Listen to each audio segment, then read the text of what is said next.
Dear students, first of all, very much good morning to all of you. हमारा जो unit चल रहा था वो था बिजनेस सर्विसेज का, और इसमें हमारा जो टॉपिक चल रहा है, लेसन चल रहा है, वो है इंश्योरेंस का। इंश्योरेंस के बारे में आपने पिछली वीडियो में प्रिंसिपल्स ऑफ इंश्योरेंस पढ़ चुके हैं। री इंश्योरेंस, डबल इंश्योरेंस के बीच में डिफरेंस क्या होता है वो हम कर चुके हैं। इंश्योरेंस और एश्योरेंस के बीच में डिफरेंस क्या होता है वो हम पढ़ चुके हैं। आज का जो हमारी वीडियो है, आज का जो हमारा टॉपिक है, वो बेसिकली इस पे फोकस करता है कि वाई इज़ इंश्योरेंस नीडेड और वाई वी नीड इंश्योरेंस, या आप इसको अलग तरह से भी एग्जाम पूछा जा सकता है कि what are the advantages of insurance. और इसका एक तरीका हो सकता है क्वेश्चन पूछने का, what are the importance of insurance. मतलब इन सभी क्वेश्चंस का एक ही जो आंसर बनेगा वो हम आज की वीडियो में दिखाएंगे। ये टॉपिक एक ही है, पूछने का तरीका डिफरेंट है कि इंश्योरेंस के एडवांटेजेस क्या हैं, इंश्योरेंस की इंपॉर्टेंस क्या है, या इंश्योरेंस हमें क्यों ज़रूरत पड़ती है। तो आज की इस वीडियो के अंदर हम डिस्कस करेंगे कि व्हाट आर द एडवांटेज और इम्पोर्टेंस ऑफ इंश्योरेंस। चलिए स्टार्ट करते हैं।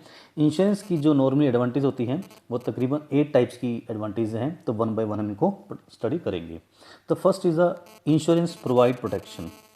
अब जैसा कि आप पिछली वीडियोज़ में देख भी चुके हो, समझ भी चुके हो कि इंश्योरेंस से हमें क्या मिलता है, प्रोटेक्शन मिलती है।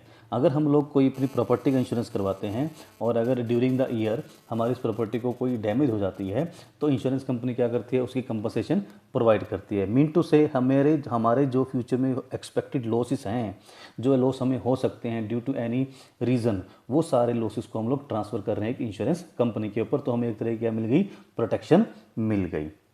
दूसरे पॉइंट की बात करते हैं, दैट इज़ इन्वेस्टमेंट एलिमेंट।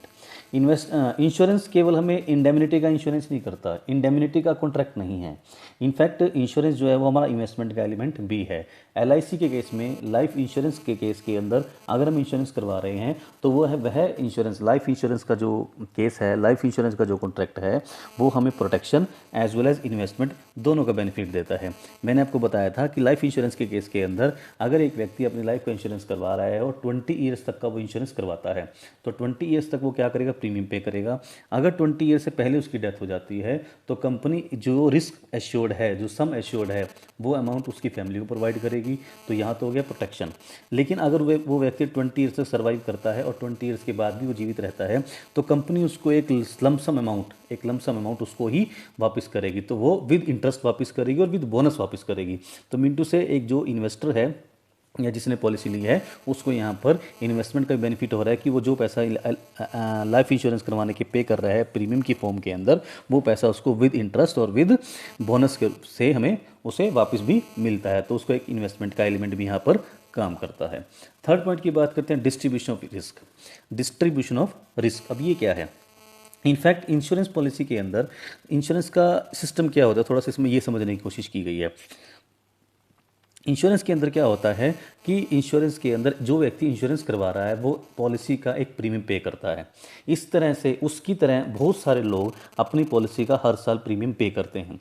तो ये प्रीमियम जब बहुत सारे लोग मिलकर प्रीमियम पे करते हैं तो इंश्योरेंस कंपनी के पास एक बहुत बड़ा फंड क्रिएट हो जाता है, बहुत बड़ा फंड क्रिएट हो जाता है। जब वो बहुत बड़ा फंड क्रिएट हो जाता है तो इन केस अगर ईयर के अंदर किसी भी व्यक्ति के साथ, किसी भी व्यक्ति के एसेट्स के साथ कोई मिसहैपनिंग हो जाती है तो उस फंड से ही उस व्यक्ति को कंपनसेट किया जाता है। मीन टू से अगर हम यहाँ कहें तो किसी व्यक्ति का जो व्यक्ति रिस्क है वो उस रिस्क को डिस्ट्रीब्यूट कर दिया गया है among number of peoples.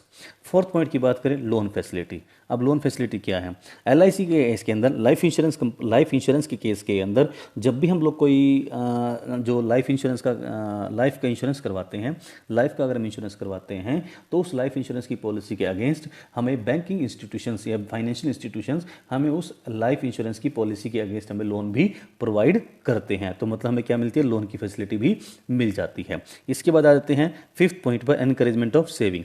Natural point है, सेल्फ एक्सप्लेनेटरी पॉइंट है। सेविंग को एनकरेजमेंट कैसे मिलती है, नेचुरल सी बात है, जब एक व्यक्ति ने अपना इंश्योरेंस करवाया है तो उसके लिए उसको क्या पे करना पड़ेगा, प्रीमियम भी पे करना पड़ेगा। और प्रीमियम कैसे पे करेगा, जब वो अपनी इनकम में से कुछ पार्ट सेव करेगा ताकि वो इंश्योरेंस का प्रीमियम पे कर सके, क्योंकि अगर वो प्रीमियम नहीं पे करता तो या तो इंश्योरेंस की पॉलिसी क्या हो जाएगी, कैंसिल हो जाएगी, या फिर इंश्योरेंस की पॉलिसी के ऊपर उसको पेनल्टी पे करनी पड़ेगी। तो कैंसिल और पेनल्टी को छोड़ने के लिए या बचाने के लिए उसको क्या करना पड़ेगा, कुछ सेविंग करनी पड़ेगी। तो ऑटोमेटिक बात है जो पॉलिसी होल्डर है उसको सेविंग के लिए एनकरेजमेंट मिलेगी। नेक्स्ट पॉइंट की बात करते हैं, हेल्पफुल इन इकोनॉमिक डेवलपमेंट।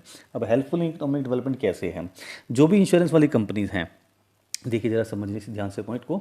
जो भी इंश्योरेंस करवाने वाली कंपनी है, जो भी इंश्योरेंस करने वाली कंपनी है, जो भी इंश्योरेंस करने वाली कंपनी है, वो कंपनी क्या करती है, नंबर ऑफ पॉलिसीज सेल करके एक बहुत बड़ा fund as a premium receive करती हैं, और प्रीमियम से उनके पास एक बहुत बड़ा फंड क्रिएट हो जाता है, बहुत सारा पैसा इकट्ठा हो जाता है, जिसको कि वो कंपनियां, इंश्योरेंस करने वाली कंपनियां उस पैसे को इंडस्ट्रियल कंपनी को जहाँ पे इंडस्ट्रीज लगी हुई हैं या इंडस्ट्रीज वालों को वो पैसा एज ए लोन प्रोवाइड किया जाता है, जिससे कि वो पैसा इंडस्ट्रीज की डेवलपमेंट के लिए यूज़ होता है। ऑटोमेटिकली बात है, जब इंडस्ट्रीज डेवलप होंगी तो ऑटोमेटिकली गवर्नमेंट कंट्री भी डेवलप होगी और इकोनॉमिक डेवलपमेंट कंट्री की हो जाएगी। नेक्स्ट पॉइंट की बात करते हैं, मोर एम्प्लॉयमेंट क्या है, insurance provide employment to number of peoples. I repeat, insurance provides employment to number of peoples. Thousands of peoples are working as a marketing agent, back office peoples in the insurance company, and earn bread and butter for their families. चलिए last point करते हैं, rebate in income tax.